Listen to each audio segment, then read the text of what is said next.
friends, and welcome back for another Music Theory Bite. In this video, I'm going to be talking about how to sing a scale in thirds. So if that sounds like something you'd like to learn more about, then stick around because this is the video for you. So we know what scales are, collections of pitches in which they're ordered from low to high typically, or high to low. And we practice our scales in order to gain technical facility and to learn about the relationships between pitches and scale degrees in a key. That is, they show us how everything leads back to that tonal center, that all-important tonal center. And you've probably been practicing your scales pretty diligently now for a while, and maybe you even know all your scales in all the major and minor keys. That's excellent. So what do you do next after you've learned those and you've become technically proficient at those? What can you do to make yourself better at them, to change the way that you present them in such a way so that you're always growing as a musician? Well, one of the things I have my students do is to begin to sing scales in thirds. It's a fairly simple process, and so let's go over that. First, we're going to take just a plain major scale, like you see in front of you right now. And what we're going to do is, in between each note of the scale, we're going to sing a diatonic, or pitch that's in the key, a third above this note that we just sang. So if I start out with my scale, 1, 2, 3, 4, 5, 6, F, 1, 1, F, 6, 5, 4, 3, 2, 1. That's still going to be the basis of what I sing now with my scale in thirds. What I'm going to do is I'm going to put a third above each of the notes that I just sang. I'm going to interspace those in between the pitches of the real scale. So it sounds like this. 1, 3, 2, 4, 3, 5, 4, 6, 5, 7, 6, 1, 7, 2, 1. And on the way down, 1, 6, 7, 5, 6, 4, 5, 3, 4, 2, 3, 1, 2, 7, 1. Now what the scale does is it allows you to hear some of the combinations that may be a little bit harder to sing. For example, I often find that my students have trouble singing 1 down to 6. But if you're practicing your scale in thirds, that becomes a lot easier. Just pull that out of the scale. 1, 6. And then it becomes something very easy that's in your musical vocabulary. Let's move on to the minor mode.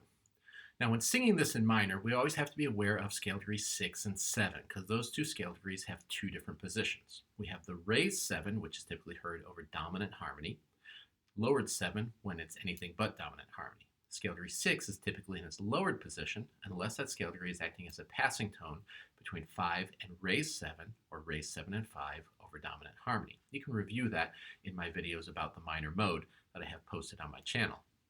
So when we sing this, we have to be aware of which scale degree 6, which scale degree 7 we're singing at any time. So the way that I typically teach it, I'd be thinking in terms of melodic minor scale if you're into thinking melodic natural harmonic minor. That is, 6 and 7 will be moving around based on the harmonic underpinning that I typically hear. So when I sing a minor scale in thirds, it will typically sound like this.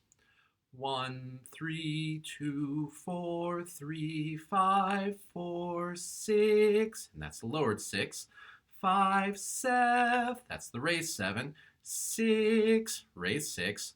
1, 7, 7 still raised. 2, 1. Now everything goes to its lowered position on the way down until we reach the bottom of the scale. 1, 6, 7, 5, 6, 4, 5, 3, 4, 2, 3, 1, 2, 7. And that's that leading tone, that raised 7. 1. So the entire thing without stopping.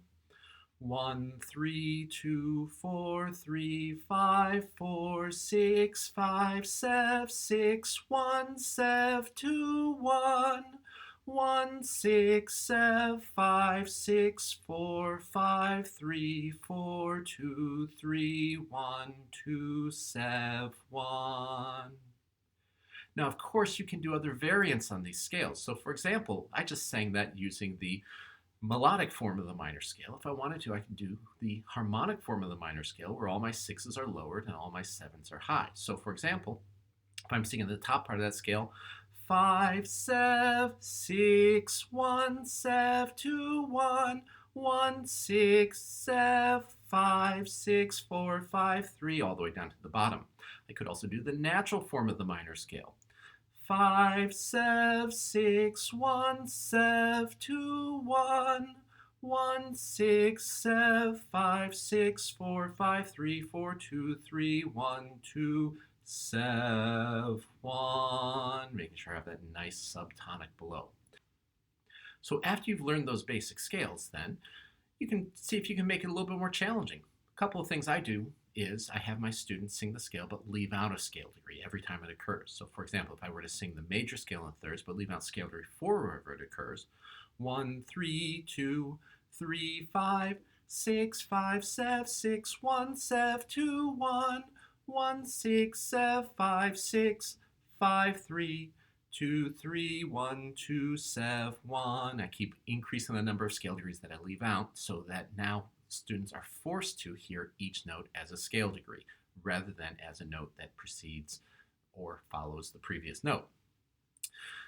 Another thing I'll have them do is sing the same scale but reverse each pair of pitches. I call it reversing the dyad. So 1, 3, 2, 4, 3, 5 would become 3, 1, 4, 2, 5, 3, 6, 4, 7, 5, 1, 6, 2, 7, 1, 6, 1, 5, 7, 4, 6, 3, 5, 2, 4, 1, 3, 7, 2, 1. Same scale. I'm just taking all the pitches and turning them around. We can also do that in minor. 3, 1, 4, 2, 5, 3, 6, 4. Notice that's a lowered 6 because it was a lowered 6 on the way up. 7, 5, that was the raised 7. 1, 6, that was the raised 6. 2, 7, 1, 6, 1, 5, 7, 4, 6, 3, 5, 2, 4, 1, 3, 7, 2, 1. These are great exercises just to get used to hearing all those notes as scale degrees and getting used to playing around in the musical sandbox that is tonal harmony. So come up with some different ways of manipulating those scales to just challenge yourself. See if you can think in the tonal environment, think in the major scale and the minor scale in different ways. You'll find it's a pretty fun exercise. And then once you've done that, if you're an instrumentalist, try playing them on your instrument doing the same types of things. Well, that does it for this video. If you found it helpful, as always, please make sure you like it. Feel free to leave constructive comments below. And as always, make sure you subscribe to my YouTube channel for the latest music theory bites as they become available. Until next time.